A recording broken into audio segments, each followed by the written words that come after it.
এই ভিডিওটা দেখলে তুমি ফেব্রুয়ারি ১৯৬৯ কবিতার সব প্রশ্নের উত্তর নিজেই লিখতে পারবে। অর্থাৎ এইচএসসিতে ১৯৬৯ যে কবিতাটি রয়েছে, এই কবিতাটি থেকে অবশ্যই একটি প্রশ্ন তুমি অবশ্যই কমন পাবে।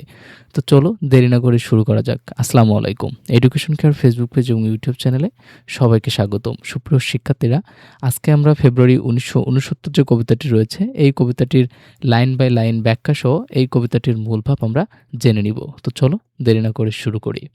শুরুতেই আমরা এই ফেব্রুয়ারি ১৯৬৯ যে কবিতাটি রয়েছে, এই কবিতাটির মূল ভাবটি জেনে নিব। শিক্ষার্থীরা, শামসুর রহমানের ফেব্রুয়ারি ১৯৬৯ এই কবিতাটি ১৯৬৯ সালের গণ অভ্যুত্থানের উত্তাল সময়কে তুলে ধরা হয়েছে। শহরের রাস্তায় রাস্তায় ফুটে থাকা লাল কৃষ্ণচূড়া ফুল কবির কাছে শুধু ফুল নয়, বরং ভাষা শহীদদের রক্তের প্রতীক। তাহলে এখানে ফুলকে কিসের সাথে তুলনা করা হয়েছে? ভাষা শহীদদের রক্তের প্রতীক হিসাবে। একুশের কৃষ্ণচূড়া আমাদের চেতনারই রং। একুশের কৃষ্ণচূড়া আমাদের কিসের রং? চেতনার রং। এগুলো কিন্তু তোমাদের খুবই গুরুত্বপূর্ণ। ভাষা স্বাধীনতা ও প্রতিবাদের রং। এর বিপরীতে আছে ঘাতক ও সন্ত্রাসের রং, যা পুরো দেশকে অন্ধকারে ঢেকে ফেলেছে। স্বৈরা শাসনের কারণে মানুষের মানবিক জগৎ, ন্যায় ও সৌন্দর্যের পৃথিবী ধ্বংস হয়ে যাচ্ছে। তবুও তবুও মানুষ দমে যায়নি। আবারও সালাম, বরকতের মতো সাহসী মানুষ রাজপথে নেমে এসেছে। তারা বুক পেতে দিয়েছে ঘাতকের গুলির সামনে। সালাম হয়ে উঠেছে জাগ্রত ঢাকার চোখ। আর তার মুখে কবি দেখেন তরুণ পূর্ব বাংলাকে। তাহলে এই জাগ্রত ঢাকাকে কার চোখে দেখা যায়? সালামের চোখে। এগুলো কিন্তু তোমাদের জন্য খুবই গুরুত্বপূর্ণ।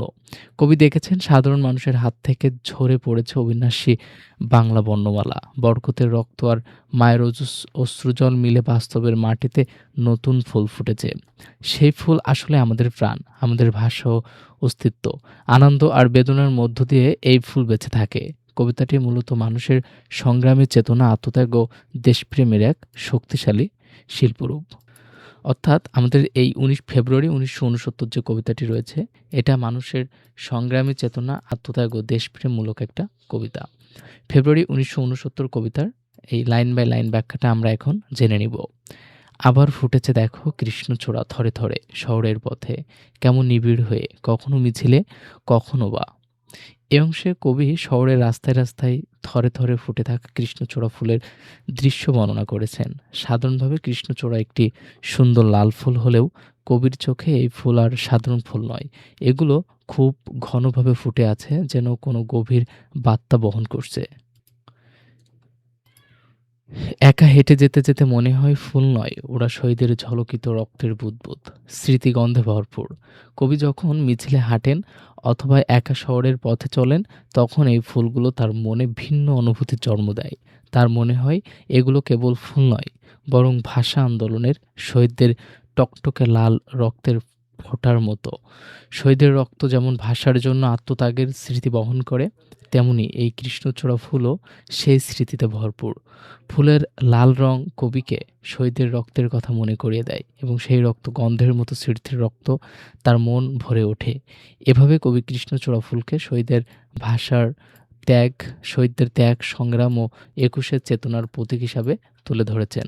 তাহলে কৃষ্ণচূড়া ফুলকে কী হিসাবে তুলে ধরেছেন? একুশের চেতনার প্রতীক। একুশের কৃষ্ণচূড়া আমাদের চেতনারই রং। এখানে কবি বলেছেন একুশের কৃষ্ণচূড়া শুধু একটি ফুল নয়, এটি আমাদের চেতনার রং। এই রঙের অর্থ হলো ভাষার জন্য আত্মত্যাগ, অন্যায়ের বিরুদ্ধে প্রতিবাদ, স্বাধীনতা ও মানবিকতার চেতনা। কৃষ্ণচূড়ার লাল রং আমাদের মনে ভাষা শহীদদের রক্তের কথা মনে করিয়ে দেয় এবং আমাদের ভেতরে সাহস ও সংগ্রামের শক্তি জাগিয়ে তোলে। এ রঙের বিপরীতে আছে অন্য রং, যে রং লাগে না ভালো চোখে, যে রং সন্ত্রাস আনে প্রত্যাহিকতায় আমাদের মনে সকাল সন্ধ্যায়। অর্থাৎ কিন্তু কবি বলেন এই রঙের ঠিক বিপরীতে আরেকটি রং আছে, সেই রং আমাদের চোখে একদমই ভালো লাগে না, কারণ এটি ভয়, সন্ত্রাস ও অত্যাচারের প্রতীক। এই রং মানুষের দৈনন্দিন জীবনের সকাল থেকে সন্ধ্যা পর্যন্ত আতঙ্ক ছড়ায়। এখন সে রং ছেয়ে গেছে পথঘাটে, সারা দেশে ঘাতকের অশুভ আস্তানা। কবির মতে তখনকার সময় পুরা দেশ এই ভয়ঙ্কর রঙে ঢেকে গেছে। রাস্তাঘাট, শহর, সব জায়গায় যেন ঘাতকের দলে দেশটি হয়ে উঠেছে হত্যাকারীদের অশুভ আস্তানা। এর মাধ্যমে কবি শাসকগোষ্ঠীর দমন, পীড়ন ও নির্যাতন, অমানবিক পরিস্থিতির চিত্র গভীরভাবে তুলে ধরেছেন। আচ্ছা, তুমি একটু কমেন্টে লিখো তো তুমি আ এইচএসসি ২৬ নাকি ২৭ ব্যাচের? দেখি আমাদের ভিডিওটি আসলে কারা বেশি দেখছে।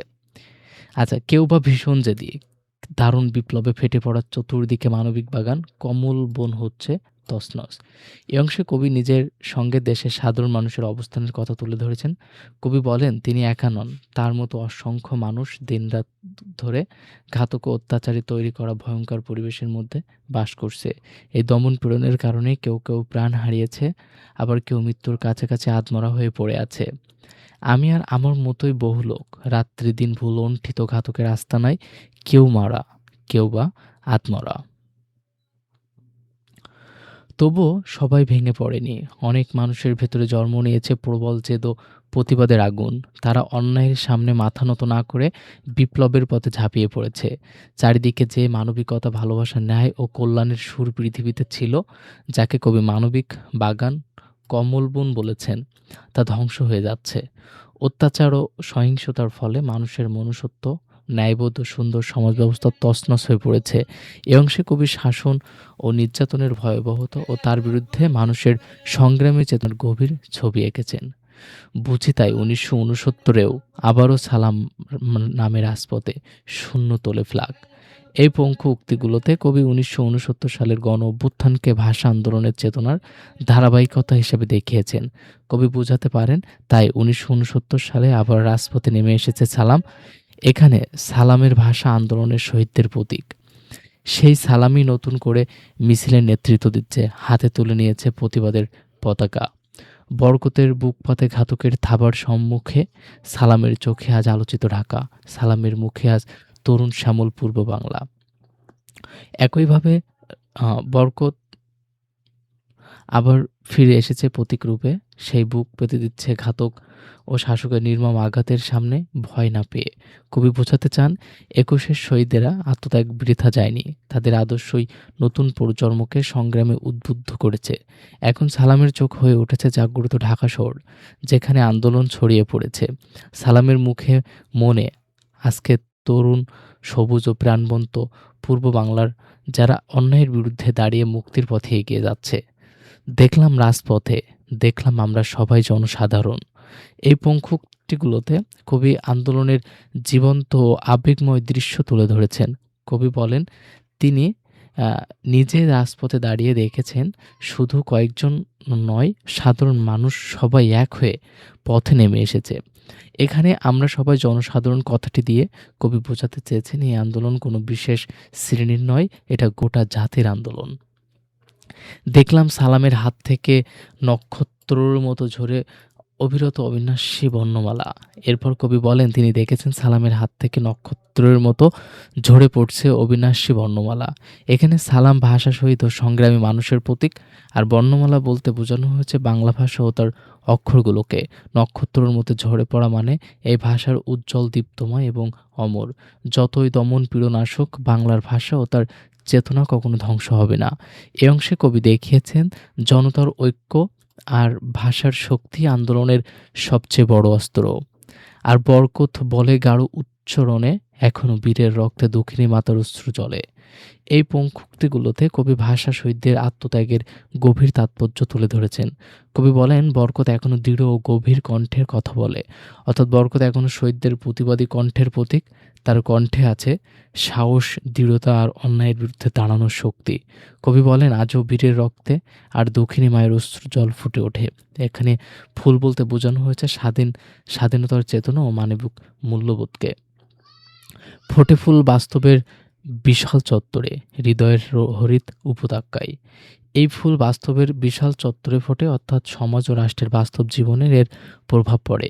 আবার একই সঙ্গে এই ফুল ফোটে মানুষের হৃদয়ের সবুজ উপত্যকায়, অর্থাৎ মানুষের মন ও চেতনার গভীরে। কবি বোঝাতে চান, শহীদদের আত্মত্যাগ শুধু ইতিহাসে সীমাবদ্ধ নয়, তা আজও আমাদের সমাজ ও হৃদয়ের জীবন্ত হয়ে আছে, আমাদের বিবেককে জাগিয়ে তোলে।